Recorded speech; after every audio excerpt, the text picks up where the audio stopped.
Dat Gruttendwarp onder het spoor, dat ze verbonden is aan haar hinders.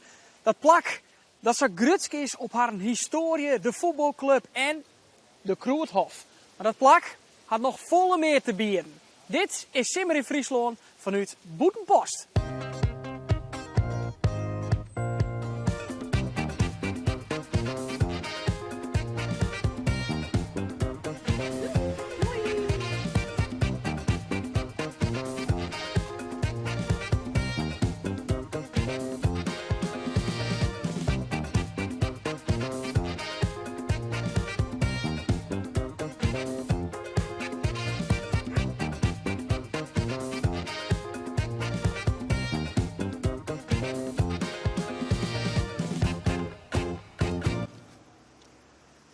Tje, daar zitten we maar. Goedemorgen. Goedemorgen. Je moet Johan Kootstra wijzen. Klopt helemaal. Secretaris van het Plaatselijk Belang en een boekskreun. Oer 110 Boetenpost. Klopt helemaal. Tje, dan heb ik de juiste persoon. Ik zou eerlijk wijzen, Kootstra. Het is me een rietsel waarom we bij dit stukje loon opraad hebben. Kan ik me voorstellen. Ik zal er even iets over vertellen. Tje, Toen is Dierlien wie dit kweldergebied. Om het warp heen ran een trainer van de Noordzee. En er was een zeejerm die ran in een bocht om het warp heen. Sa hier Sadel, hier hoe de dik heen. En in een bocht kwam het naar het westen daar. Wie de zeejerm de oude riet. We denken dat de eerste bewoners van dit gebied, mijn vlotje, hoe die zeejerm hier in de peddel binnen en op een gegeven moment dacht van god dit. Het lijkt dus wel wat. Ja. Je gewoon wel. hier kunnen we wel wijnen. Je kan wel bij en je had ze wat lietse nederzetting maken, wat huiskus, heel primitief natuurlijk. Boetenpost is dus ijs ontsteen toch een brechtje. Ja. Een post. Ja, een post. En ze wonen de boetenwijnen. Ze woonden boeten met wie een beetje vol, wie ik een beetje wierd. En boetenpost, hij krijgt wat heger, die krijgt wat droger, wie wat meer geschikt. Ik was groensoort om daar landbouw te plegen. En vandaar dat een protemeester daarheen lutsen. En dat is heel snel groeit. Wat een mooie keustwerk, Kootstra. Hoe heet die ijs? Hin en weer. Hin en ver. Tje, dat mat op het vervier slaan. Ja, dat slaat ik echt op vervier. Boetenpost is een dorp dat ontstien is en ontwikkeld is trots vervier. Het begon met het brechtje, met de post. Toen met de belangrijke verbindingsweg tussen Ljouwer en Greens. En letterlijk verzoend 1860 het station, het treinverkeer hierachter. Boetenpost is daardoor gegroeid, ontwikkeld. En het is daardoor echt een forensendorp geworden. Dus zonder het vervier wie Boetenpost ijs neer zou grut worden. Zeker weten, Boetenpost wie nooit zo groot worden. Deze foto is pak een beetje 100 jaar oud. Zo zeggen het eruit. Zo zeggen het eruit. Jee, En dit is het oude station. Wie is er net voor, net noorden. Oh ja. We zijn in de vastritten, op naar een kunstwerk. Maar wat is dit van lang ding? En wat zijn die bisjes daar bovenop? Nou, dat is een hierstestut met 2 bremsen. Bremsen? Bremsen, ja. En hier, paardenvliegers zitten er wel. En dat had er bij de kleine Boetenpost van vroeger uit. De bijnaam hier, van bremsen. Het is een soort van skeldwoord. Het is een soort skeldwoord. Maar ga je daar zo volle met hinders hier in Boetenpost? Jazeker. In 1650 kwam je een hierstemerken. En een hierstemerken is een heel belangrijke baan voor het dorp. Maar ik voor de hele regio. De hierstemerken bestaat nog steeds. Het is Sagrut net meer natuurlijk. Maar normaal gesproken hier weer een I-merk. Maar nog steeds een hierstemerk. Ja. Michael Tegentank, zei ze Kootstra, van jouw uitles en jouw roelering terug Boetenpost. Je zijn kreeg de I-merk net terug. Een oor grut evenement in Boetenpost. Dat is de concours Hippiek. Ik die giet net terug. Johanna Brinkman die zocht de vastzitter van de concours Hippiek op.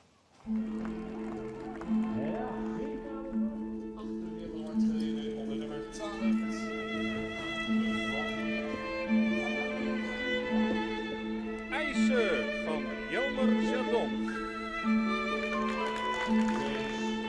De sfeer, de ambiance, als een paard mooi gaat lopen in de baan, dat mensen, je hoort ze fluiten en klappen. En altijd de eerste woensdag van augustus, dat is natuurlijk ook heel bijzonder.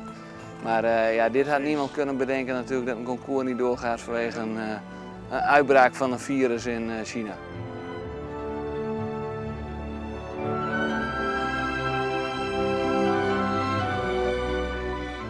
Dat zijn onze kinderen, Roelof en Jorinde. Jorinde heeft al aan het concours Hippiek meegedaan in het verleden. En dat Roelof die was altijd parcoursbouwer, vrijwilliger, hielp de hele week mee met opbouwen en afbreken. En die zou dit jaar ook voor het eerst meerijden.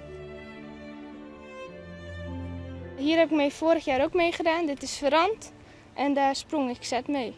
Dit is Chelsea. Hier rijd ik nu nog niet veel concours mee, maar daar ben ik wel van plan om in de toekomst te doen. Ik heb 2 keer hier op Concours Piek gereden. Het is heel jammer dat het niet doorgaat, dus we trainen weer naar volgend jaar. Het is natuurlijk heel mooi daar. Al het groen en de hinder is allemaal zo mooi en het is zo ruim daar en zo. Het is heel mooi.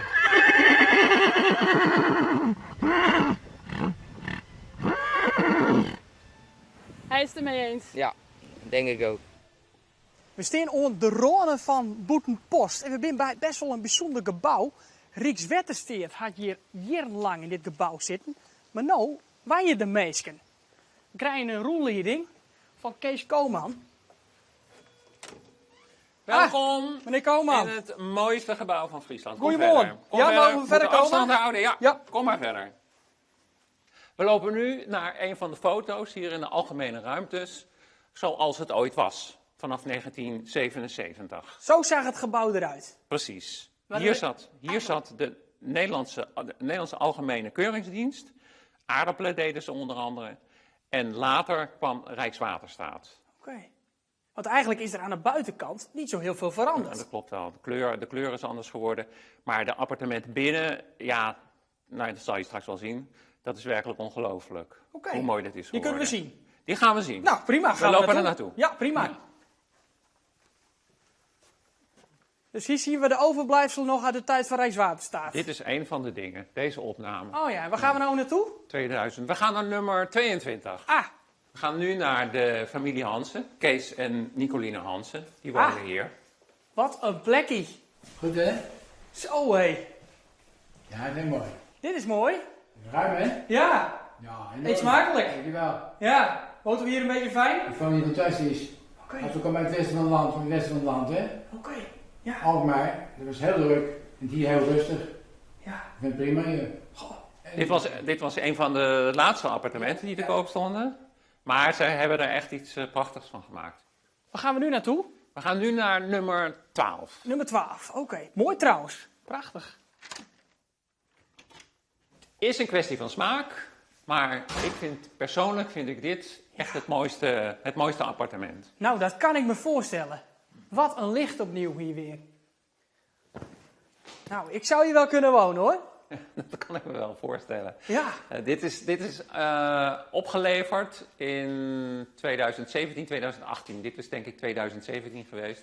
En de laatste waar we net zijn geweest, dat was 2018. Ja, mooi tuintje erbij ook. Ook precies schitterende kastanjebomen voor je deur.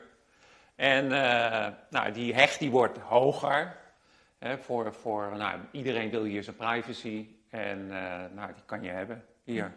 Mag ik u bedanken voor de prachtige rondleiding door dit gebouw. Want vanaf de buitenkant zou je echt niet verwachten dat al die mooie appartementen hierin Dat zitten. hebben we heel graag gedaan. Dit was Simmerie Friesland vanuit Boetenpost. Morgen, dan ben we er weer. Dan zullen we in het Heidenskip. En we kunnen wel stellen, ze hebben hem echt dik en dik verzinnen, hè? Want in Boetenpost is het Simmerie Friesland.